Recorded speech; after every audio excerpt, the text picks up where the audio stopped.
ओम नमो भगवते वासुदेवाय।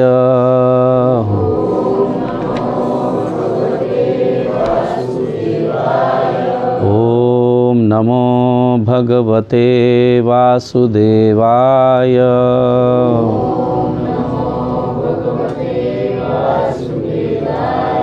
ओम नमो भगवते वासुदेवाय।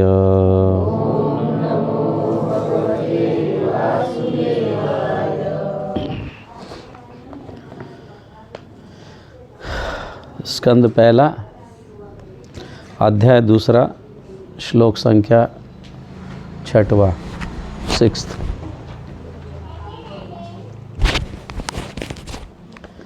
मेरे पीछे सब लोग दोहराइए, बोलिए। सह वै पुंसाम परः धर्मः यतः भक्ति अधोक्षजे अहैतुकी अप्रतिहता यया आत्मा सुप्रसीदति। स वै पुंसां परो धर्मः। स वै पुंसां परो धर्मः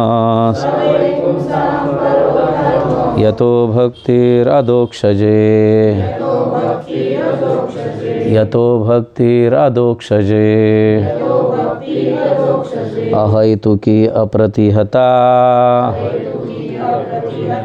अहैतुकी अप्रतिहता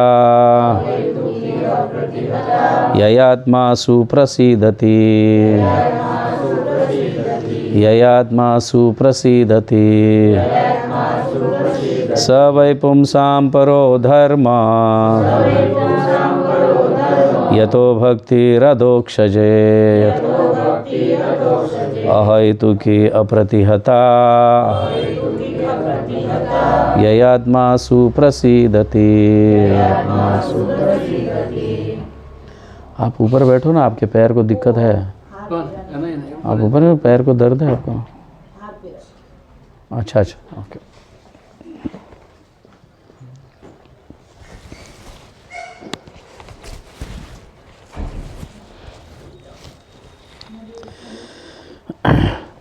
शब्दार्थ। सह वह वै निश्चय ही पुंसाम मनुष्यों के लिए परः दिव्य धर्मः वृत्ति यतः जिससे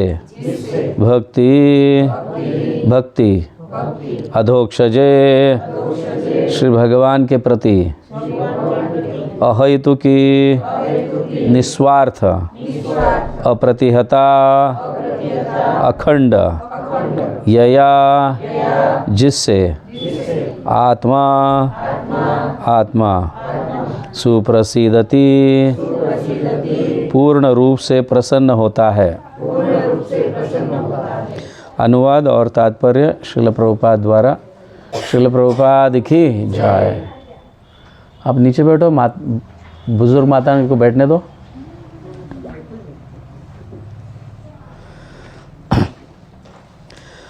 संपूर्ण मानवता के लिए परम वृत्ति मतलब धर्म जो कहा जा रहा है, परम वृत्ति वही है जिसके द्वारा सभी मनुष्य श्री भगवान की दिव्य प्रेमा भक्ति प्राप्त कर सके। ऐसी भक्ति निस्वार्थ तथा अखंड होनी चाहिए जिससे आत्मा पूर्ण रूप से संतुष्ट हो सके। ये अभी जो हम आज चर्चा करेंगे इन 5 श्लोकों का, ये श्रीमद् भागवतम के महत्वपूर्ण श्लोक है। समझ गया ना? जो गए अध्याय में प्रश्न पूछा गया था, मनुष्य जीवन का परम लक्ष्य क्या है, समझ गया ना? तो इसकी चर्चा यहाँ पे उत्तर में सूत गोस्वामी समझा रहे हैं, उसके उत्तर में समझा रहे हैं। ये उत्तर है जो पिछले अध्याय में प्रश्न पूछा गया था, मनुष्य जीवन का परम लक्ष्य क्या है, तो उसके उत्तर में ये उसके प्रश्न का ये उत्तर है। क्या कहा जा रहा है? स वै पुंसाम परो धर्म यतो भक्ति अदोक्षजे अहैतुकी अप्रतिहता ययात्मा सुप्रसिद्धति। संपूर्ण मानवता के लिए एक ही धर्म है, वो समझाया जा रहा है। क्या है? जिसके द्वारा सभी मनुष्य श्री भगवान की दिव्य प्रेम भक्ति कर सके। ऐसी भक्ति कैसी होनी चाहिए? प्रेम भक्ति। अगर भगवान का प्रेम चाहते हो तो भक्ति कैसी होनी चाहिए? अहेतुकी, निस्वार्थ रूप से और अखंड होना चाहिए। ऐसे नहीं कि आज किया और कल नहीं किया, हाँ, या 1 घंटे पहले किया और बाद में दूसरे घंटे में नहीं किया। अखंड मतलब क्या?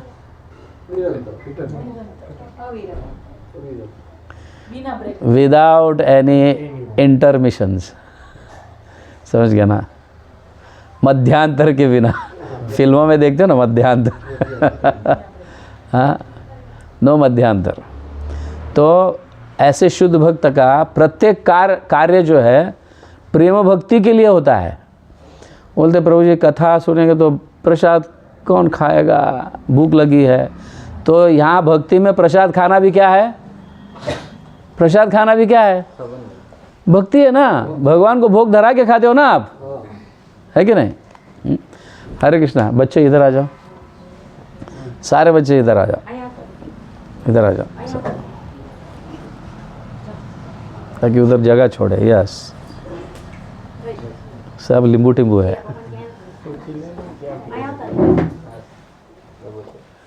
हाँ, अभी जगह हो गया।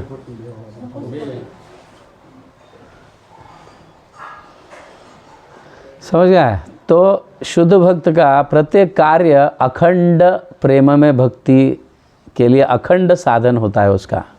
तो वो चलता भी है तो भगवान को प्रसन्न करने के लिए चलता है। समझे ना? आप शायद ये थोड़ा समझना कठिन होगा कि भक्त चलता भी है तो भगवान को प्रसन्न करने के लिए कैसा चलता है। क्या उसका चाल चलन अलग होगा? कैसा चलता है? नहीं, चलता है मतलब क्या है कि वो एक जगह से दूसरी जगह जाता है तो प्रचार के लिए जाता है, भगवान को प्रसन्न करने के लिए। बैठा भी रहा तो पढ़ते रहता है, खाता भी है तो भगवान का प्रसाद खाता है। समझ में आ रहा है ना? उसके हर कार्य कैसे है?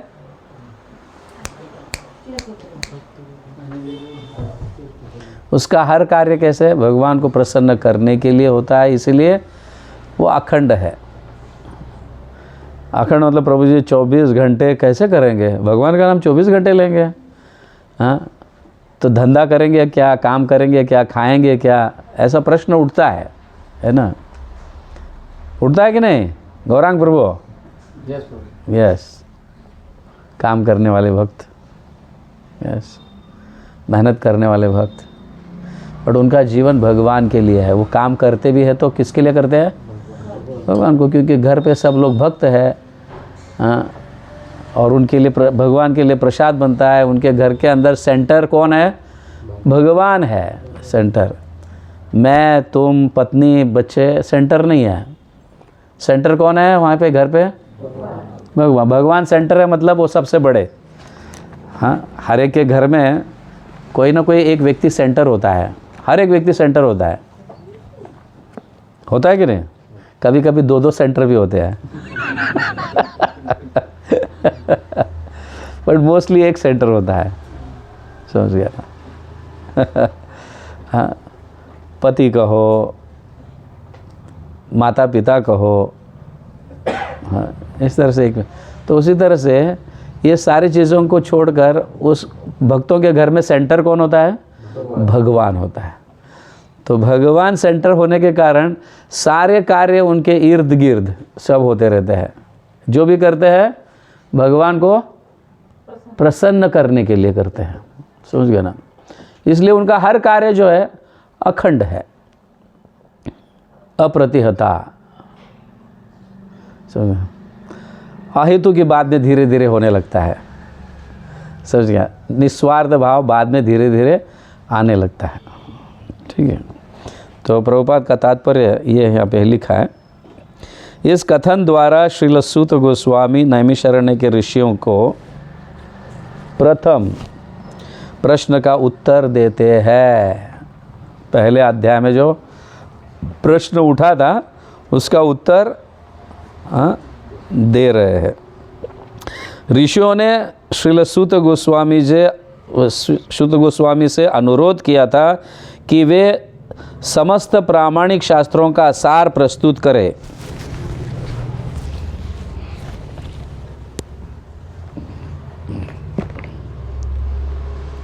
जिससे पतित आत्माएं या जनसामान्य उसे सरलता से ग्रहण कर सके। वेदों में मनुष्य के लिए दो प्रकार की वृत्तियां बताई गई है, एक प्रवृत्ति मार्ग और दूसरा निवृत्ति मार्ग। प्रवृत्ति मार्ग मतलब क्या? प्राप्त करते करते करो, समझा? प्रवृत्ति मार्ग क्या है? प्राप्त करते करते करो। सारे लोग सबको त्याग नहीं सकते, निवृत्त नहीं हो सकते। संसारी लोग जो है क्या करते हैं?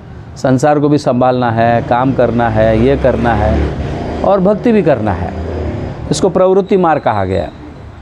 तो प्राप्त करते करते धन की प्राप्ति या अपने लोगों की प्राप्ति करते करते करते भक्ति करो, एक प्रवृत्ति। निवृत्ति मतलब टोटली ब्रह्मचारी, सब कुछ छोड़ दिया, निवृत्त हो गया और भक्ति में। और इसमें फास्ट भागने वाला कौन है? निवृत्त वाला, प्रवृत्ति वाला नहीं। कभी कभी फंस जाता है प्रवृत्ति वाला, बीच में फंस गया, ये प्रॉब्लम वो प्रॉब्लम के कारण फिर थोड़ा ज़ोर से और भी भौतिक जगत में फंस जाता है। फिर कभी कभी इंटरवल भी हो जाता है, उसका रुक जाता है कई समय के लिए भक्ति, बाद में करेंगे, बुढ़ापे में करेंगे, ये करेंगे, ऐसी सोच। सो प्रवृत्ति और निवृत्ति दो प्रकार के यहाँ पे बताया गया है। एक प्रवृत्ति या इंद्रिय भोग का मार्ग कहलाती है और दूसरी निवृत्ति या त्याग का मार्ग कहलाती है। भोग का मार्ग निकृष्ट है और परम कारण के हेतु निवृत्त का मार्ग श्रेष्ठ है। जीव का भौतिक जीवन एक प्रकार से वास्तविक जीवन की रुग्ण अवस्था है। रुग्ण मतलब बीमारी अवस्था। एम आई राइट? रुग्ण मतलब डॉक्टर्स,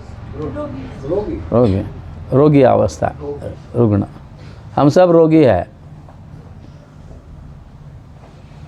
कौन सा रोग है? भवरोग। ये रोग जो है पूरा जीवन, जन्म से लेके मृत्यु तक ये रोग रहता है। जन्म, मृत्यु, जरा, व्याधि, ये रोग क्या अंतिम समय तक रहता है। इसको मिटाने के लिए एक ही औषधि है, वो है हरि नाम, भगवान का आश्रय। सर्वधर्म परित्याग माम एकम शरणं व्रज अहम त्वा सर्व पापेभ्यो मोक्षयिष्यामि। तो पाप नष्ट हो गए तो रोग भी नष्ट हो जाएगा, है ना? पाप के कारण ही तो दुख भोगते हैं कि नहीं, है ना? तो पाप नष्ट हो गए तो रोग भी नष्ट हो गया। भगवान कहते हैं पाप नष्ट कर दूंगा, ऐसे कहते हैं। तो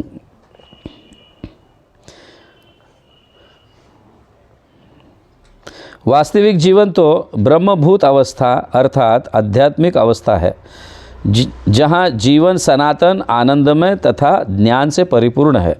भौतिक जीवन नश्वर, मोहमय तथा कष्टमय। 3 आध्यात्मिक लक्षण दिए हैं और 3 भौतिक लक्षण दिए हैं। क्या है आध्यात्मिक लक्षण? क्या है? हाँ, सनातन, कभी नष्ट नहीं होने वाला। ये ऐसा जीवन, आध्यात्मिक जीवन कैसा है? कभी नष्ट नहीं होने वाला। हाँ, मतलब आत्मा कभी नष्ट नहीं होता है। हमने इसकी चर्चा की है, आत्मा को भी शरीर रहता है ना? ये भौतिक शरीर है लेकिन आत्मा भी शरीर है, सूक्ष्म नहीं, वो दिव्य शरीर है। सूक्ष्म शरीर तो मन, बुद्धि, अहंकार। आत्मा का दिव्य शरीर है जो कभी नष्ट नहीं होता। इसलिए आत्मा को कोई मार भी नहीं सकता। नैनम छिंदन्ति शस्त्राणि नैनम दहति पावकः, है ना? Please switch off your mobiles, थोड़ा मोबाइल्स को स्विच ऑफ कर दो या तो वाइब्रेंट मोड में रख दो, साइलेंट मोड में रख दो। ये सनातन और आनंदमय तथा ज्ञान से परिपूर्ण है। इसको ही हम क्या कहते हैं? सत चित आनंद। चित मतलब ज्ञान, सत मतलब सनातन, एटर्नल, हाँ, और आनंद, सच्चित आनंद। उसी का विपरीत यहाँ पे प्रभुपाद बताते हैं। भौतिक जीवन कैसा है? नश्वर, सनातन नहीं है। मतलब भौतिक शरीर नष्ट होता है, मरते हैं कि नहीं? हम मरेंगे क्या नहीं? आज या कल, परसों, 10 साल के बाद, 15 साल के बाद, बूढ़े लोग का पता नहीं कभी भी जा सकता है शरीर। तो ये है जीवन नश्वर। मोहमय, मोहमय मतलब अज्ञानता। मोहमय मतलब अज्ञानता। अज्ञानता के कारण मोह उत्पन्न होता है, समझ गया ना? हाँ। और क्या? तथा कष्टमय, आनंद नहीं है। ये विपरीत, ये 3 विपरीत है भौतिक जगत के। तो हमें कौन सा प्राप्त करना है? सच्चित आनंद या नश्वर दुखमय? हाँ, हम सब उसी के लिए प्रयास कर रहे हैं कि नहीं? कई सालों से उसी के लिए प्रयास कर रहे हैं। साची बात है? हाँ, उसी के लिए प्रयास कर रहे हैं हम सब। यहाँ केवल कष्टों से छुटकारा पाने का व्यर्थ प्रयास मात्र है और कष्टों का क्षणिक नाश मिथ्या सुख कहलाता है। अभी बहुत सारी गर्मी है, तो गर्मी को नष्ट नहीं कर सकते, लेकिन एसी और फैन चलाकर उसको क्या कर सकते हैं? थोड़ा सुख आनंद भोग सकते हैं, समझ गए ना? लेकिन गर्मी तो वैसे ही रहेगी, आपके लिए गर्मी नहीं बदलेगी। इसलिए भौतिक जगत, हाँ, आपको मतलब कर्मानुसार अनेक प्रकार के कष्ट मिलते हैं। हम उस कष्ट का निवारण करने के लिए थोड़ा सा, हाँ, सुख के लिए प्रयास करते हैं। भाई पैसा है तो थोड़ा, चलो बहुत दुख है, दुखी है, ये है वो है, थोड़ा फिर किसी अन्य उपाय से हम सुख भोगने का प्रयास करते हैं। बट ऐसे समय ये सुख क्या देता है? दुख देता है। भौतिक जगत का ये नियम है। सुख का अनुभव करोगे, मतलब सुख में आनंद लोगे, या अब समझ रहे हैं ना मैं क्या कहना चाहता हूँ? सुख में आनंद लोगे तो दुख भोगना पड़ेगा। ये भौतिक जगत का नियम है, समझे? इसीलिए भगवान कहते हैं सुख हो या दुख हो, भक्ति करो, फिर आपको समभाव प्राप्त होगा। दुख में भी आप दुखी नहीं होंगे, सुखी में भी ज़्यादा सुखी नहीं होंगे। और जो भी आपको प्राप्त होता है, सुख या दुख, वो मुझे अर्पण करोगे। सुख या दुख मुझे अर्पण करोगे आप, समझ गया ना? भक्तिमय भाव से। तो इस तरह से यह, अतः भौतिक भोग में प्रगति का मार्ग नाशवान, कष्टमय तथा मोहमय होने के कारण निकृष्ट है, किंतु भगवत भक्ति श्रेष्ठ धर्म कहलाती है।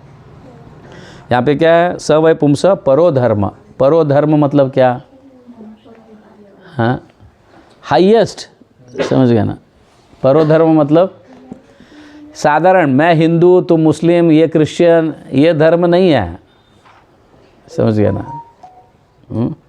इवन कोई अच्छा कार्य करना भी, मेरा धर्म गृहस्थी का है, मेरा धर्म ये है, मेरा धर्म वो है, मैं सोशल वर्कर हूँ, मैं ये करता हूँ, ये धर्म नहीं है।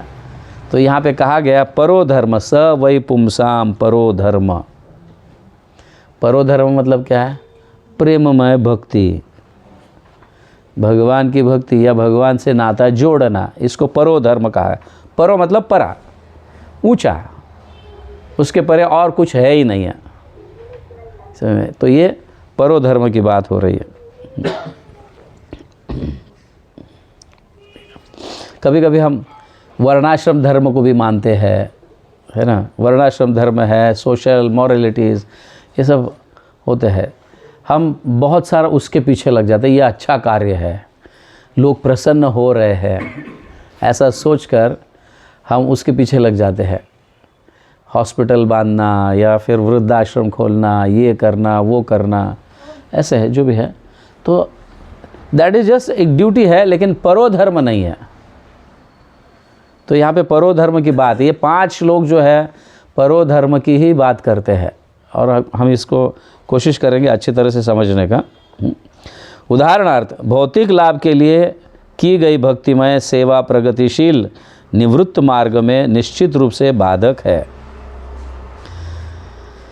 इस रुग्ण जीवन को भोगने की अपेक्षा परम कल्याण के लिए संन्यास या सर्वत्याग श्रेष्ठतर वृत्ति है। अभी देखो यहाँ पे सर्वत्याग की बात हो रही है, श्रेष्ठतर वृत्ति की बात हो रही है। जो सब त्यागता है वो श्रेष्ठ है, ऐसे भी कहा जा रहा है। हाँ, परम कल्याण के लिए संन्यास, संन्यास मतलब सर्वत्याग। क्या संन्यास ले सकते हैं? हाँ, तो त्याग सकते हैं। हाँ, लेकिन भगवान को अगर सेंटर करेंगे ना, और ये सारा परिवार भगवान का है, मेरा नहीं है, ये त्याग है। घर के अंदर परिवार, मेरी पत्नी, मेरे बच्चे, मेरे माता पिता, मेरे ये, भगवान एक कोने में। थोड़ा सा ऐसा मंदिर बना दिया, जय जगदीश हरे रोज थोड़ा, तू खा चीनी हम खाए भोग, 56 भोग। बहुत सारे घरों में ऐसा ही होता है कि नहीं? हाँ, बहुत सारे घरों में ऐसा होता है कि नहीं? हाँ, भगवान तेरे लिए चीनी, माखन मिश्री, और हम खाएंगे गुलाब जामुन, पनीर, है ना? ऐसे ही होता है ना। अभी आपके घर में अभी नहीं होता है, लेकिन इसके पहले होता था।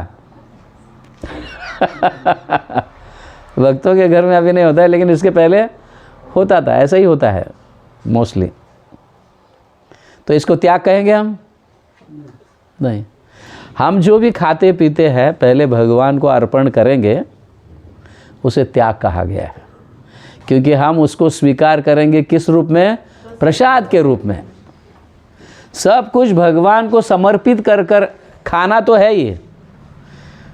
हाँ, और भगवान भी हमारे भाव के भूखे हैं। देख रहे थे क्या खिलाता है?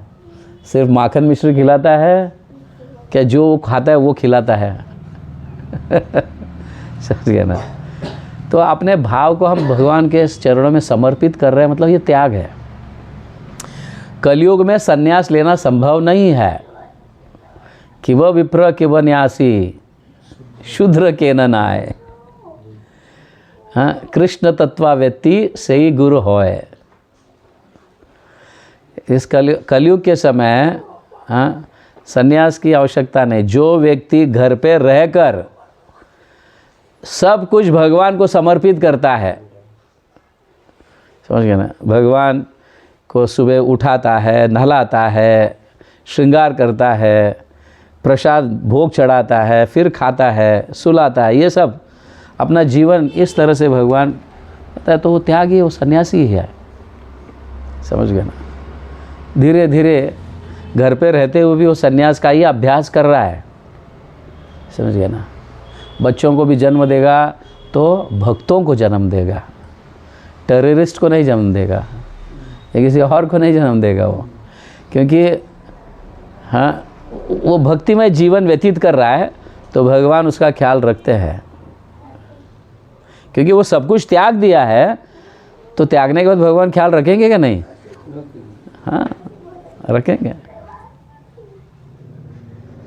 जो जितना समर्पित है भगवान उतनी रक्षा करते हैं। आप 10% समर्पित है तो भगवान 10% रक्षा करेंगे। आप 50% समर्पित है तो भगवान 50% रक्षा करेंगे। आप पूर्ण समर्पित है तो भगवान पूर्ण तरह से रक्षा करेंगे। इसी को सन्यास कहा है। 10% सन्यासी, 20% सन्यासी, 50% सन्यासी, फुल सन्यासी 100%। समझ में आ रहा है? कलयुग में हम इसको इस तरह से गिनते हैं, क्योंकि जो व्यक्ति भगवान का शरण लिया है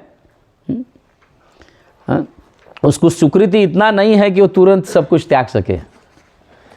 समझ? धीरे धीरे अभ्यास कर रहा है, लेकिन भगवान के पद चिन्हों पर चल रहा है। वो जो कहते हैं वैसे चल रहा है, मतलब समर्पित है। आज न कल समर्पित होगा। एक समय जीवन आएगा ऐसा जहाँ पे हम इस दुनिया से ऊब जाएंगे। बहुत बार मैं चूहा बना, बहुत बार मैं बिल्ली बना, बहुत बार मैं सांप बना अपने कर्मों के अनुसार। कभी कभी मनुष्य बनता था, उसमें भी ऐसी भावना, फिर वापस पतन हो गया, फिर वापस जानवर, ये बनकर इतने जन्मों के बाद मनुष्य बना। तो भक्ति में आने के बाद समझ जाता है धीरे धीरे धीरे धीरे कितना ठोकर खाया मैंने। आप 11वां स्कंद पढ़ोगे तो आपको पता चलेगा कितना ठोकर खाते हैं हम। खाते हुए भी हम इतने अंधे हैं कि दिखाई नहीं देता है हमको। ठोकर खाते हैं तो भी दिखाई नहीं देता है, बट इतने कष्टों में थोड़ा सा सुख मिलता है तो इतना उछल कूद होने लगता है कि उसका वापस दुख का रिएक्शन उसको मिलता है ना। और करेगा भी वो उछल कूद, क्योंकि इतना सा। अभी देखो, कभी कभी हम देखते हैं निर्जला उपवास करते हैं बिना पानी के, दूसरे दिन कैसा थोड़ा पानी पीने से भी कितना सुख मिलता है। रोज पानी पीते हैं तभी कभी सुख का अनुभव नहीं किया, तब कभी सुख का अनुभव नहीं किया। हाँ, इसी तरह से बहुत सारा दुख होता है और थोड़ा सुख मिलता है तो उसमें हम इतना उलझ जाते हैं, उसको इतना आनंद भोगने का प्रयास करते हैं, तुरंत उसका रिएक्शन वापस मिल जाता है और वो दुख के रूप में मिल जाता है। मगर ज्ञानी व्यक्ति, भक्त, इसको किस तरह से निपटाने का भगवान का शरण लेकर वो अच्छी तरह से समझ जाता है, इसलिए वो धीरे धीरे निपटाता है। ठीक है ना? समझता है कि मुझे ऐसी गलती वापस नहीं करूं जिसके कारण मुझे दुख मिले। ठीक है, मुझे खाना ही है ना, तो भगवान को समर्पित कर कर खाने से क्या दिक्कत है? खाना तो वही है। भोग में भगवान को अर्पण प्रसाद के रूप में खाया, ऐसे सारी चीज़ करके प्रसाद में रूप का अनुभव कर लो। वो सन्यास के जैसा ही है, या सन्यास के मार्ग पर है। समझ गए? हमने जानबूझकर धर्म को वृत्ति कहा, क्योंकि धर्म शब्द का मूल अर्थ है जिससे किसी का अस्तित्व है। धर्म, ये समझ गए? ये व्याख्या, मतलब इस वाक्य को समझ गए? क्या है जिससे किसी का अस्तित्व है का अर्थ क्या है? हाँ, अस्तित्व टिका रहे नहीं, जिससे किसी का अस्तित्व है। हमारा अस्तित्व क्या है? अभी देखो, अभी मैं धर्म एक छोटा सा उदाहरण के माध्यम से समझा देता हूँ। एक छोटा गरीब व्यक्ति क्यों ना हो, या किसी देश का मिनिस्टर क्यों ना हो, वो किसी ना किसी की सेवा करते रहता है। इस दुनिया में एक भी व्यक्ति ऐसा नहीं है कि मैं सेवा नहीं करूं, सारे लोग मेरी सेवा करें। ऐसा हुआ है कभी? हाँ, पिता जो है बच्चों की सेवा, कमाता है और उनको पालन पोषण कर कर बड़ा करता है, स्कूल, तो ये सेवा ही है। पति पत्नी का, पत्नी पति का, माँ बाप का, राष्ट्र का, देश का, सेवा से विमुख नहीं हो सकते। समझ गया ना? आप भले उसको सेवा मत कहो, लेकिन इससे विमुख नहीं हो सकते। कोई ना कोई व्यक्ति किसी न किसी की सेवा कर रहा है, ये उसका अस्तित्व है। समझ गए ना? हरे कृष्ण। आप समझ रहे? ये उसका क्या है? अस्तित्व है।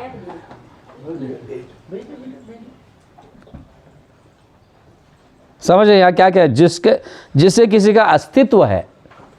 अस्तित्व का अर्थ है हम सेवा को त्याग सकते हैं, किसी भी क्षण को नहीं त्याग सकते, सेवा को करते ही रहते हैं। अगर हम किसी बहाने से सेवा को त्याग भी देते हैं, या फिर सपोज़ ऐसा कई बड़े लोग ऐसे होते हैं कि मेरे घर में तो बहुत सारे सेवक हैं, करते रहेंगे मेरी पत्नी का सेवा, झाड़ू पोता ये पोता होता, मैं सेवा से निवृत्त हो जा, फिर वो कुत्ते की सेवा करने लगता है क्योंकि सेवा अस्तित्व से बाहर निकल नहीं सकता है।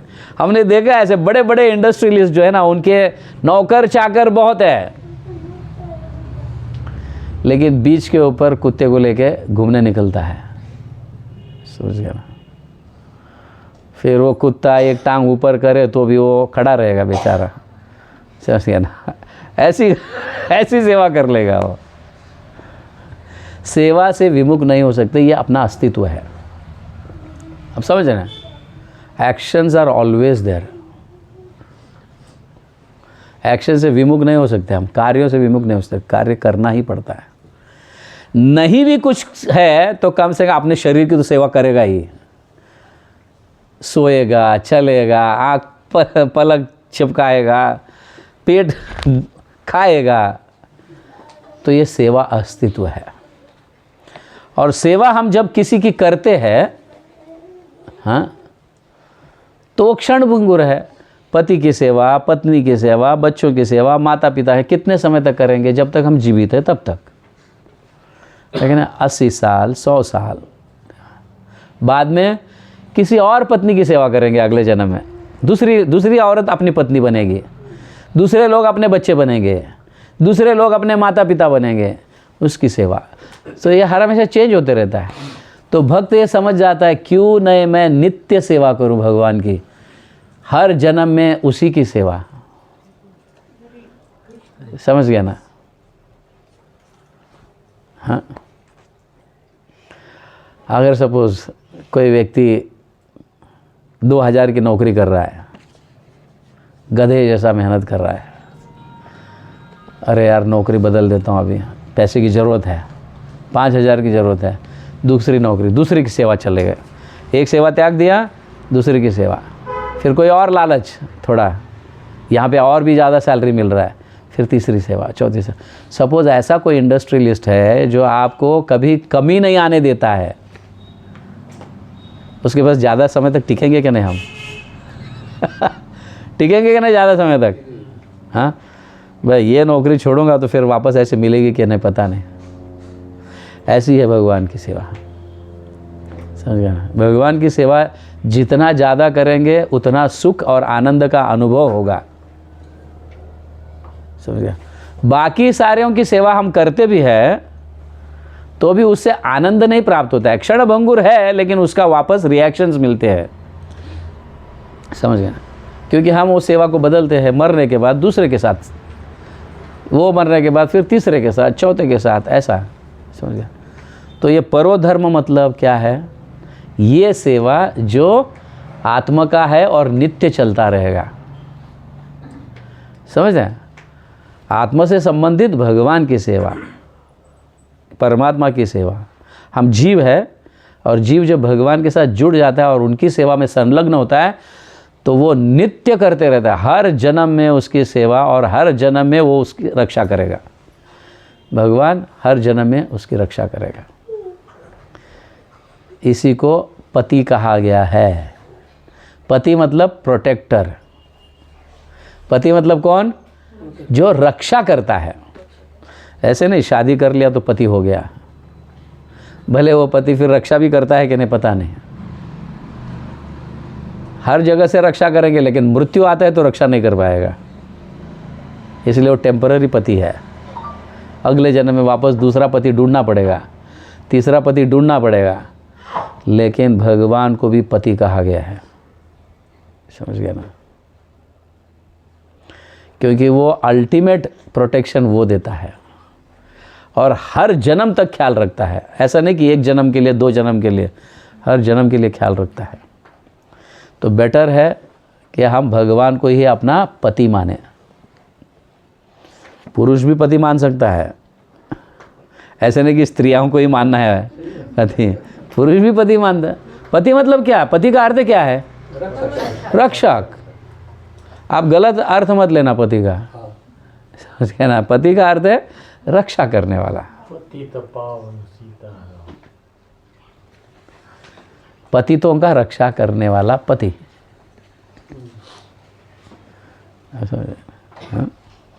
तो ये भूलना नहीं। तो ये जिससे किसी का अस्तित्व है, अस्तित्व मतलब भूलना नहीं कभी। अस्तित्व मतलब क्या? सेवा। और सेवा किससे जुड़ना है? उसी को परो धर्म कहा गया। ठीक है, ये समझ में आया? दूसरा, अभी देखो आगे बताया है परो धर्म किसके साथ जुड़ा जाता है? वासुदेव भगवती भक्ति योग प्रयोजितः, समझ गए ना? जनयति आशु वैराग्यम ज्ञानम चद अहैतुकम। क्या कहा गया? भगवान श्री कृष्ण की भक्ति करने से मनुष्य तुरंत ही अहैतुकी ज्ञान तथा संसार से वैराग्य प्राप्त कर लेता है। आप मुझे बताओ, आप यहाँ पे कितने लोग भक्त हैं, रोज माला जप करते हैं? सुत हो? कितने लोग भक्त हैं रोज माला जप करते हैं? नहीं करते? हाथ उठाओ। रोज भक्त है। हाँ, आप में वैराग्य आ रहा है कि नहीं? वैराग्य आ रहा है कि नहीं? पहले हम पिक्चर देखने जाते थे, अभी पिक्चर से वैराग्य आ गया। हुआ कि नहीं? हाँ, मैं भी बहुत देखता था। आप शायद मुझे नहीं जानते, मैंने इतने पिक्चर देखे कि आपने जीवन में नहीं देखे होंगे। हाँ सही, ये सत्य बता रहा हूँ आपको, क्योंकि मैं माता पिता से अलग रहता था, मामा के पास रहता था, नानी के पास बड़ा हुआ, ठीक है, और साल में 2 बार वैकेशंस में जाता था, और एवरीडे मूवी, एवरीडे। एक तो है ही, कभी कभी तो मैं 2-2, 3-3 देखता था मूवी, समझ गए ना? गांव में किसके साथ खेलना है? कोई खेलने वाला नहीं है, ये नहीं है, वो नहीं है, ऐसा गांव में ऑब्वियसली। तो देखा हुआ मूवी देखने का वापस, चबाया हुआ थूक कर वापस चबाने का, ऐसा हो गया ना? एवरीडे, मतलब ऐसा 10 साल तक आप सोचो मैंने कितने मूवीज़ देखे होंगे एवरीडे। 1 महीने के वेकेशन में 30 मूवीज़ तो होते ही थे। अभी वीट आ जाता है। अभी वीट मतलब समझते हो? हाँ, जैसे वॉमिटिंग मूवी। तो ऐसे व्यक्ति त्यागता है धीरे धीरे, समझ गया ना? तो इसको वैराग्य कहा गया। तो वैराग्य सारे चीज़ों से एक साथ नहीं आता है, समझ गया ना? आप में से कई लोग तो प्याज और लहसुन से वैराग्य लिए होंगे, लिए है कि नहीं? आया कि नहीं वैराग्य? है ना? मूवी से भी कुछ लोग जाते होंगे, टीवी में देखते होंगे, कुछ ऐसा देखते हो। अभी तो मोबाइल भी है। मैं जाता तो मेरे पिताजी को चला जाता, गया, हाँ मैं जानता था वो गया ही होगा पिक्चर देखने। अभी तो गया है कि नहीं पता नहीं, सारा हाथ में ही है। हरे कृष्णा।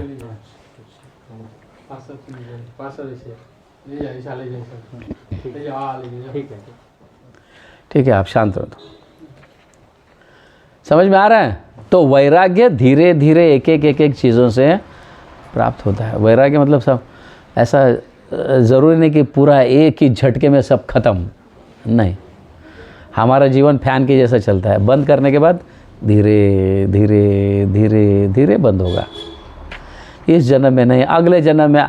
इस जन्म में 4 चीज़ों से वैराग्य आ गया तो अगले जन्म में 10 चीज़ों से वैराग्य आएगा, उसके बाद में 20-25 चीज़ों से वैराग्य आएगा, एक 10 जन्म के बाद तो टोटली वैराग्य आएगा, क्योंकि उसी का अभ्यास कर रहे हैं।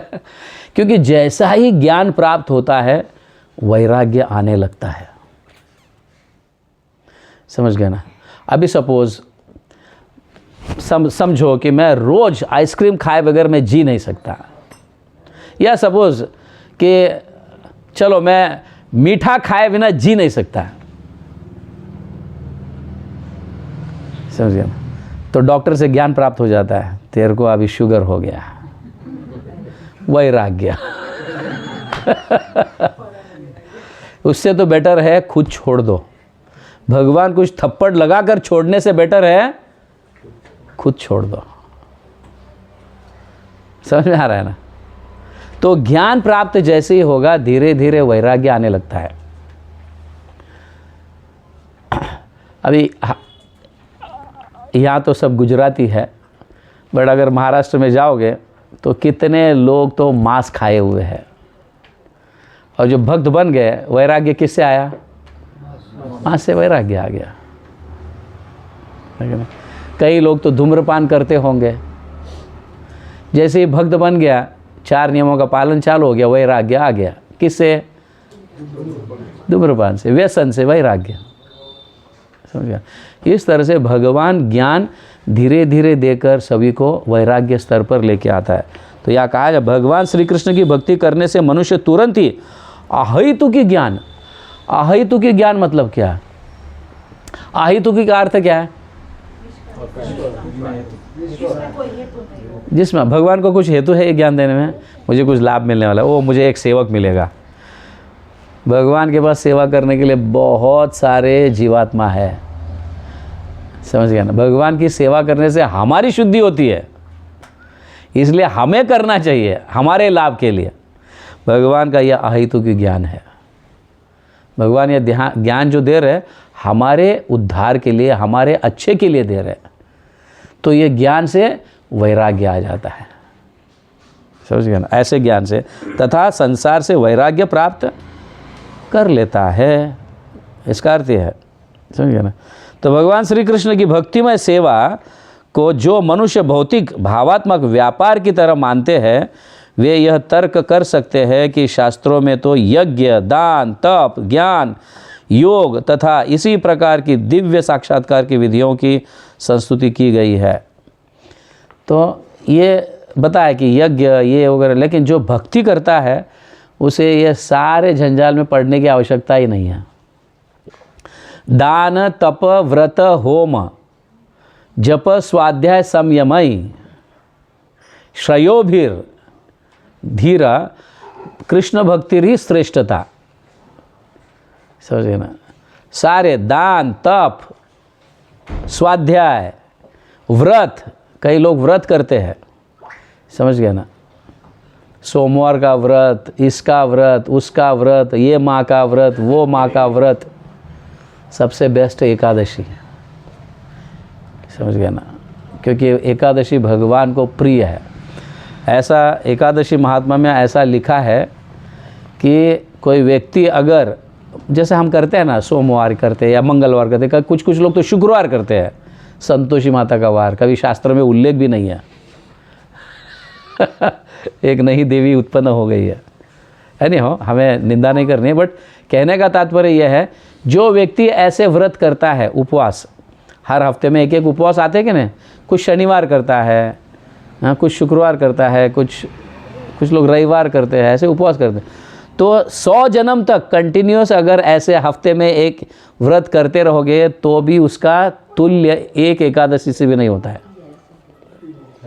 एक एकादशी जो लाभ देता है ना, 100 जन्म तक ऐसा व्रत भी करते रहोगे तो उससे लाभ नहीं होगा, इतना लाभ नहीं देगा जितना एकादशी देता है।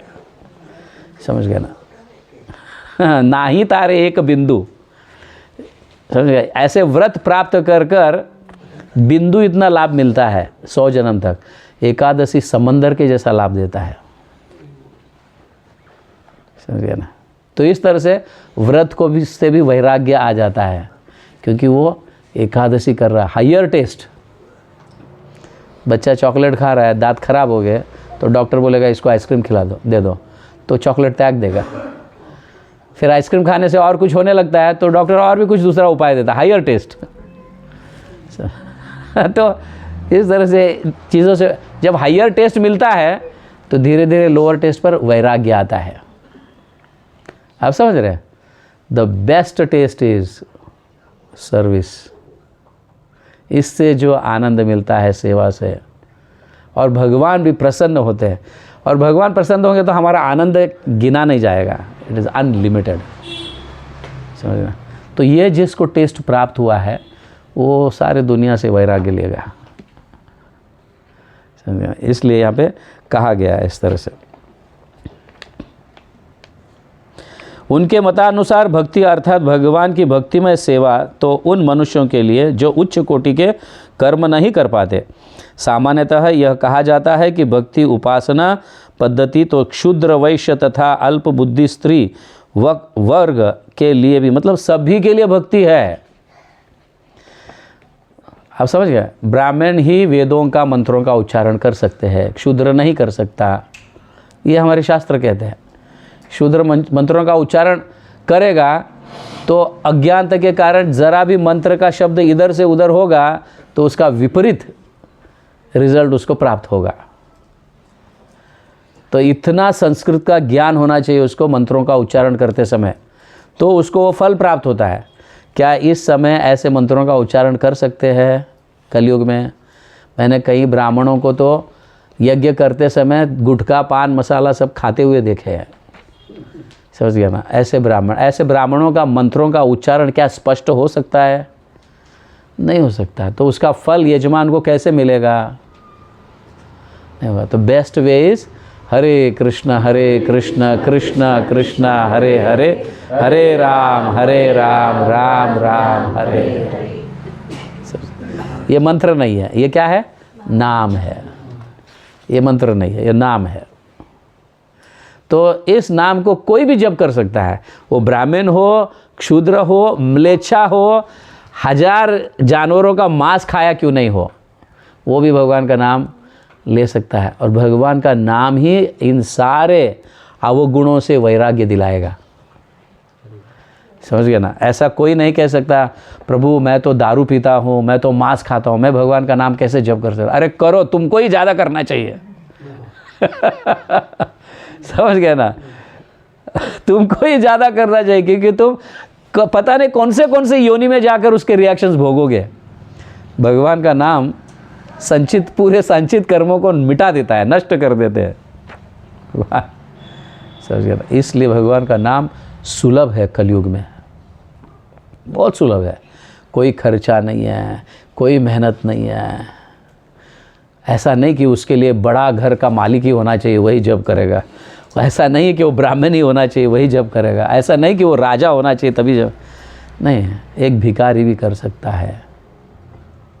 ये सिद्ध हुआ है इस्कॉन में। काला भी कर सकता है, गोरा भी कर सकता है। समझ गए ना? हमारे यहाँ पे तो ऐसे चीनी लोग, जापान के लोग जप करते हैं जिनको जप करने नहीं आता है। हले कितना हले कितना कितना कितना हले हले हले लाम लाम लाम हले हले। यस, सुना है कि नहीं आपने? उनको राम बोलने नहीं आता है, कृष्ण बोलने नहीं आता है, हरे बोलने नहीं आता है। समझ गया ना? तो ऐसे लोग मंत्र जप करेंगे तो क्या होगा? विपरीत होगा क्या? नहीं। नाम जप करेंगे तो भगवान भाव के भूखे है, तू कैसा जप कर रहा है ये नहीं देखते, तू किस भाव से जप कर रहा है वो देखते हैं। यही अंतर है देवी देवताओं में और भगवान में। देवी देवताओं में और भगवान में यही अंतर है। इसलिए भगवान का शरण जाने से हायर टेस्ट प्राप्त होता है। भाई गलतियां भी होती है तो भगवान माफ़ करते हैं, माँ बाप के जैसे।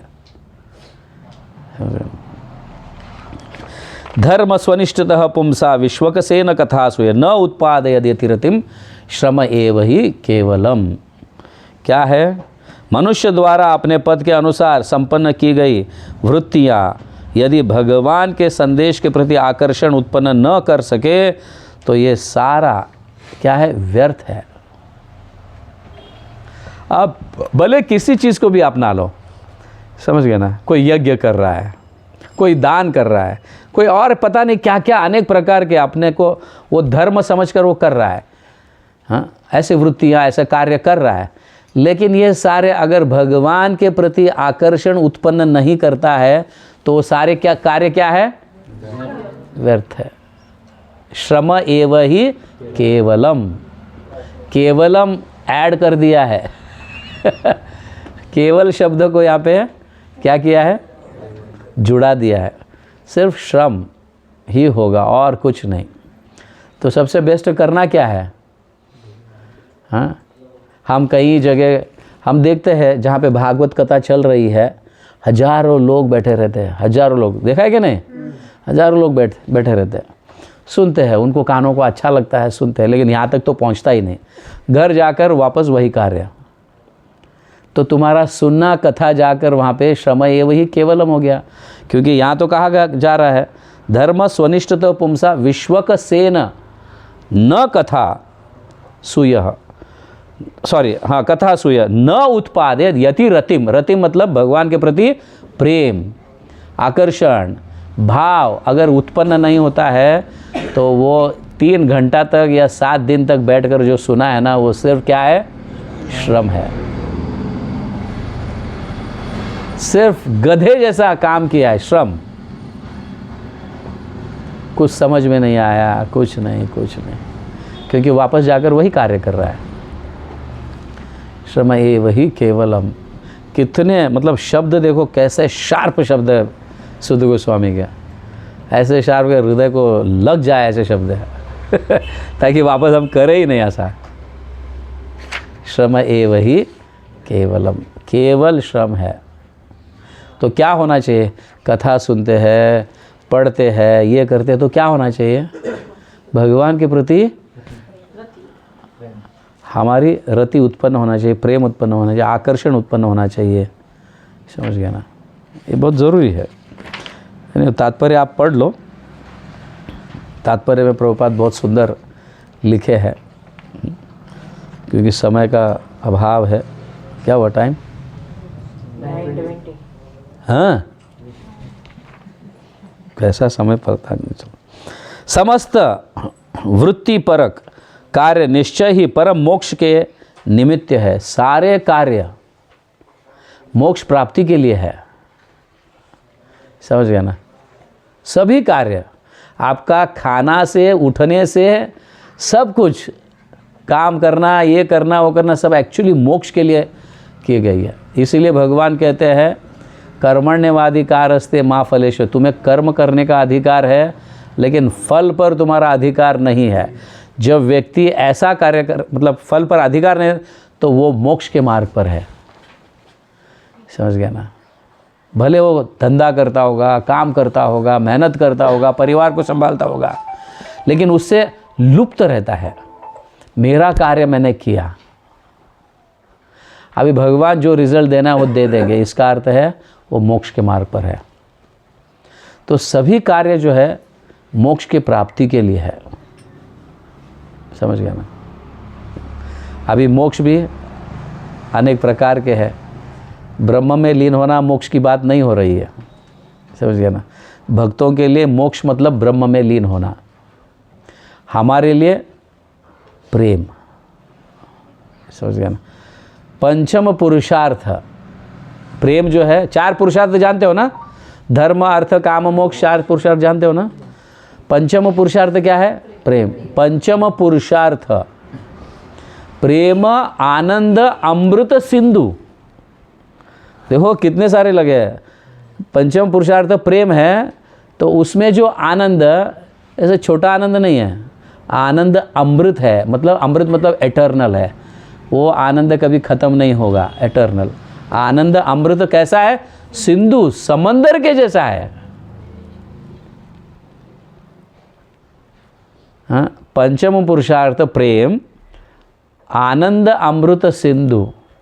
मोक्षादि आनंद, जो लोग मोक्ष की प्राप्ति के लिए करते हैं या अन्य चीज़ों में मोक्ष आदि, समझिए मतलब और भी जिसमें आनंद खोजने का प्रयास करते हैं, मोक्षादि आनंद नाही तार एक बिंदु। मोक्ष का आनंद एक बिंदु इतना भी नहीं है, लेकिन यहाँ पे प्रेम का सागर है। भक्ति में ये प्राप्त है, ये भगवान देते हैं। समझ गए ना? तो उन्हें कभी भौतिक लाभ के लिए संपन्न नहीं करना चाहिए। इसके अलावा ऋषि के अनुसार जो मनुष्य परम वृत्ति मतलब धर्म में लगे हैं, इस इंद्रिय तृप्ति के विकास हेतु भौतिक लाभ का उपयोग कदापि नहीं करना चाहिए। कभी कभी धार्मिक लोग भौतिक लाभ के लिए धर्म का प्रचार करते हैं। देखो कितने मतलब कैसे कठोर शब्द यूज़ किए हैं। कुछ लोग क्या धार्मिक बन जाते हैं, लेकिन अपने स्वार्थ के लिए ये धर्म का प्रचार करेंगे तो मुझे पैसा मिलेगा, मान मिलेगा, सम्मान मिलेगा, पूजा मिलेगी, ये मिलेगी, वो मिलेगी, है कि नहीं ऐसे? हाँ, ऐसे कई मंदिर ऐसे बने हैं, हाँ, जो लाभ के लिए। आजकल तो हम ये भी देखते हैं कि पैसा कमाने का सबसे बड़ा बिजनेस अगर कोई है तो मंदिर बांधो। ऐसे सुना है कि नहीं? यह ऐसे ही नहीं कहा जा रहा है 5000 साल पहले। सूत गोस्वामी जानते थे आगे चलकर ऐसे लोग होंगे, इसलिए मेरे को अभी कहने दो। ये धर्म के नाम पर हाँ क्या भौतिक लाभ के उपयोग कदापि नहीं करना चाहिए। समझ गए ना? आप समझ रहे हैं इसका? तो कभी कभी भक्त क्या होता है, पैसे के लिए हाँ, या फिर पूजा लाभ प्रतिष्ठा शुक्र रविष्ठा, इसको मैंने सुना है। पूजा लाभ प्रतिष्ठा शुक्र रविष्ठा सुना है? नहीं सुनना नहीं चाहेंगे ना अभी वापस। क्यों शुक्र रविष्ठा कहा गया है? जो व्यक्ति धर्म का प्रचार पूजा लाभ प्रतिष्ठा के लिए करता है, वो शुकर का विष्ठा, शुकर मतलब सुअर, सुअर का विष्ठा खाने के जैसा ही है। समझ गए ना? पूजा भक्ति सिद्धांत महाराज कहते हैं पूजा लाभ प्रतिष्ठा शुक्र रविष्ठा। इसलिए इसके पीछे मत पड़ो। हमारा कार्य है भगवान की सेवा करना। बाद में भगवान अगर देते हैं दैट इज़ फाइन। भगवान अपनी तरफ से देते हैं तो उसको इनकार भी नहीं कर सकते हैं, पर नहीं देना चाहते तो उसको स्वीकार भी नहीं करना चाहिए। कई लोग तो, कई भक्त लोग तो दूसरे भक्तों का क्रेडिट भी लेना चाहते हैं। कुछ भक्त ये सेवा करता है हाँ, तो अगर कोई व्यक्ति हाँ मुरली प्रभु ने किया, किया किसी और ने, लेकिन नाम मेरा, अब समझ रहे हैं ना? ये भी उसमें आ जाता है। अभी उदाहरण के लिए सपोज मैंने बैंक में एक 50,000 बैलेंस रखा है, ठीक है ना? 50,000 बैंक में मैंने बैलेंस रखा है,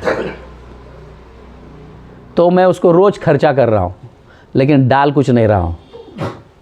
या तो चलो और भी अच्छी तरह से ऐसा कहा जाए, अभी डाला बैंक में तुरंत वापस निकाला, अभी डाला निकाला, डाला निकाला, ऐसा करते रहोगे हाँ, तो एक समय आएगा कि आप निकाल ही नहीं सकते हो।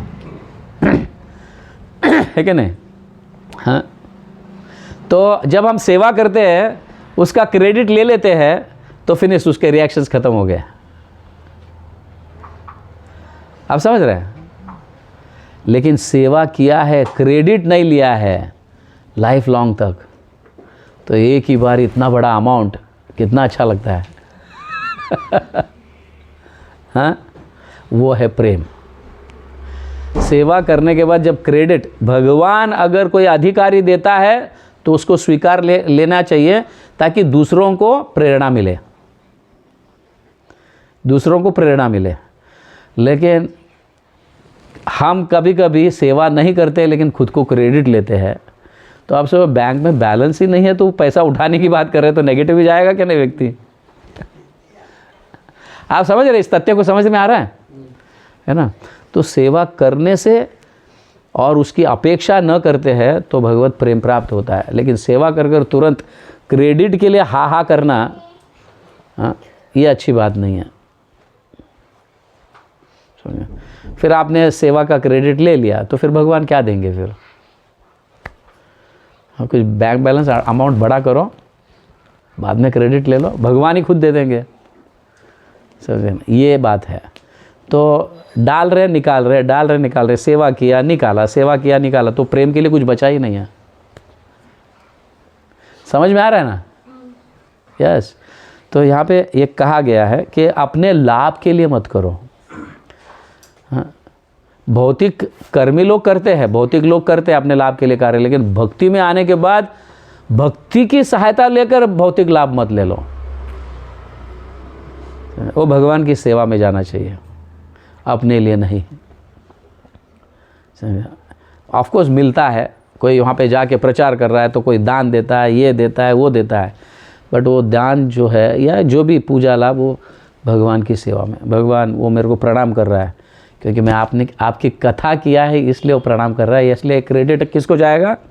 भगवान को जाएगा। समझ गया ना? हमारे कभी कभी हमारे कुछ भक्त लोग रोज़ भूमि दान के लिए निकलते हैं ना, दान के लिए निकलते हैं ना, है कि नहीं? वो दान मिल रहा है, क्यों मिल रहा है? भगवान से कनेक्टेड है इसलिए मिल रहा है। अगर भगवान से कनेक्टेड नहीं, आप जाके मांगो मुझे 2000 चाहिए, कोई देगा तुमको? नहीं देगा। भगवान से कनेक्टेड है इसलिए वो मिल रहा है। तो समझ रहे हैं? समझ में आ रहा है? तो दैट इज़ नॉट आवर लाभ, ये भगवान के लिए कार्य कर रहे हैं, इतना समझना चाहिए। इसलिए यहाँ पे पहले ही सूत गोस्वामी लास्ट श्लोक पढ़ लेते हैं। अभी देखो यहाँ और भी खुलासा किए हैं। कामस्य न इंद्रियर प्रीतिर लाभो जीवेत यावत जीवस्य तत्व जिज्ञास नार्थो यश्च ही कर्म भी। जीवन की इच्छाएं इंद्र तृप्ति की ओर लक्षित नहीं होनी चाहिए। भाषा सीधा है कि नहीं? पढ़ूंगा तो भी समझ में आता है। जीवन की इच्छाएं, हमारे जीवन में जो भी डिज़ायर्स है, जो भी इच्छाएं हैं, वो क्या होना चाहिए? इंद्र तृप्ति के लिए नहीं होनी चाहिए, अपने इंद्र तृप्ति के लिए नहीं होनी चाहिए। हाँ, मनुष्य को केवल स्वास्थ्य जीवन की या आत्मरक्षण की कामना करनी चाहिए। अपना स्वास्थ्य अच्छा रहे, हाँ, और मैं लंबे समय तक भगवान की सेवा कर सकूं, इतना स्वार्थ होना चाहिए। समझ? क्योंकि भगवान की सेवा अगर ये स्वार्थ भी नहीं करेंगे तो भगवान, अगर बीमार पड़ेंगे, बेड रिडन होंगे, तो भगवान की सेवा क्या कर पाएंगे हम? नहीं कर। इतना स्वार्थ, ये एक्चुअली क्या, भक्ति में स्वार्थ भी जो है ना बहुत सुंदर रूप से व्याख्या की गई है। भक्ति सुनना है इसको? अभी उदाहरण के लिए समझो कि कहीं एक सीट वैकेंसी निकली है। हाँ, कोई कंपनी समझो एक सीट की वैकेंसी निकली है, वो कौन सा भी पोजीशन हो। अभी उसके लिए 100 कैंडिडेट्स हैं, ठीक है? 100 कैंडिडेट्स में से सारे कैंडिडेट वो बैठे हैं और एक को लगता है अरे यार मेरे से भी ये गरीब है, इसको नौकरी मिलेगा तो अच्छा रहेगा, इसलिए मैं निकल जाता हूँ। वो निकल गया।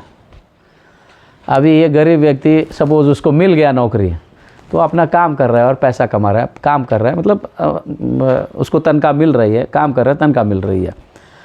अगर कोई ज्ञानी व्यक्ति, अच्छा व्यक्ति, हाँ, अगर उस नौकरी को लेता और ऐसे 10 वैकेंसीज निर्माण करता या 100 वैकेंसीज निर्माण करता, व्हाट इज गुड? यहाँ पे स्वार्थ होना चाहिए कि नहीं? ऐसा स्वार्थ अच्छा है कि नहीं? है कि नहीं? मैं उस कंपनी को ज्वाइन करूँगा और ऐसे में 100 वैकेंसीज तैयार करूँगा, इतना कंपनी को लाभ दिला दूंगा कि 100 रिक्रूट हो जाए वापस। ऐसा स्वार्थ। तो भक्त जो है स्वार्थी होना चाहिए, बट अन्यों के लिए, अपने लिए नहीं। समझ में आ रहा है ना? हाँ, तो इसलिए यहाँ कहा गया है स्वास्थ्य के लिए ये इतना स्वार्थ होना चाहिए। स्वास्थ्य अच्छा रहेगा तो भगवान की सेवा अच्छी तरह से कर पाएंगे। समझे ना? ये यहाँ पे कहा गया।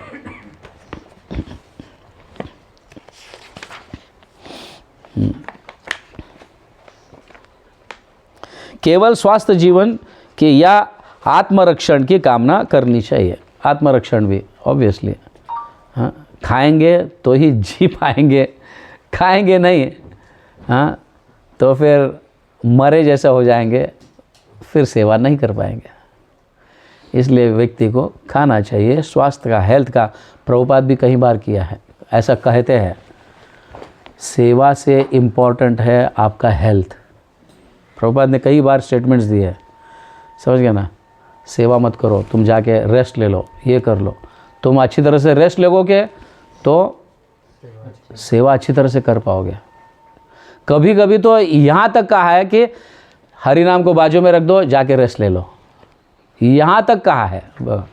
अगर तुम दुखी है और स्वास्थ्य ठीक नहीं तो हरि नाम भी ठीक से नहीं ले पाएंगे। इसलिए अच्छी तरह से रेस्ट करो और फिर भगवान का नाम लो। इसका अर्थ ये नहीं कि 8-8 घंटे सोएंगे समझ गए ना। हमने ऐसे भक्तों को भी देखा है कि मरते समय भी माला लेकर भगवान का स्मरण कर रहे हैं। हेतु ये होना चाहिए, समझ गए ना। अभी मरते समय तो तुम्हारा स्वास्थ्य अच्छा नहीं होगा नहीं, अभी मरने जा रहा है तो क्या तुम्हारा स्वास्थ्य अच्छा रहेगा? भगवान को रख दोगे बाजू में? प्रभुपाद ने कहा है नहीं, स्वास्थ्य अच्छा होने वाला नहीं है, इसलिए भगवान का नाम लो। हमारा अंतिम समय है, नाम लेते लेते भगवान के पास हम चलो। प्रभु जी ने कहा है, प्रभुपाद ने कहा है, स्वास्थ्य अच्छा होने चाहिए, भगवान को नाम को माला को बाजू में रख दो। नहीं भाई, ऐसा नहीं है। 24 घंटे में अगर कुछ समय के लिए तुम्हारा स्वास्थ्य बिगड़ा है तो रख दो, 24 घंटे में आप बाद में कर लेना समझ गए ना, बाद में नाम कर लेना अच्छी तरह से, अच्छे भाव से, समझ। इसका अर्थ ये नहीं। अब कभी कभी तो लोगों को तो बहाना ही चाहिए, स्वास्थ्य अच्छा नहीं है ऐसा होता है। बट एनी हाउ, भगवान परमात्मा के रूप में सभी के हृदय में बैठे हुए हैं, वो जानते हैं कितना स्वास्थ्य अच्छा है कितना नहीं है, समझे ना। तो भगवान चाहते मेरा भक्त सिंपल रहे, नॉट विकेड, समझ गया ना। जितना सिंपल हमारी भावना है उतना भगवान को हम प्रसन्न कर पाएंगे। जितना हम विकेड माइंडेड बनेंगे, क्या कहते हैं विकेड को? चालाक, भगवान को भी पागल बनाने के लिए ऐसी चालाक भगवान को ये प्रिय नहीं है, ठीक है। जगत गुरु श्रील प्रभुपाद की जय, श्रीमद् भागवतम की जय, गौर प्रेमानंदे। कोई प्रश्न है?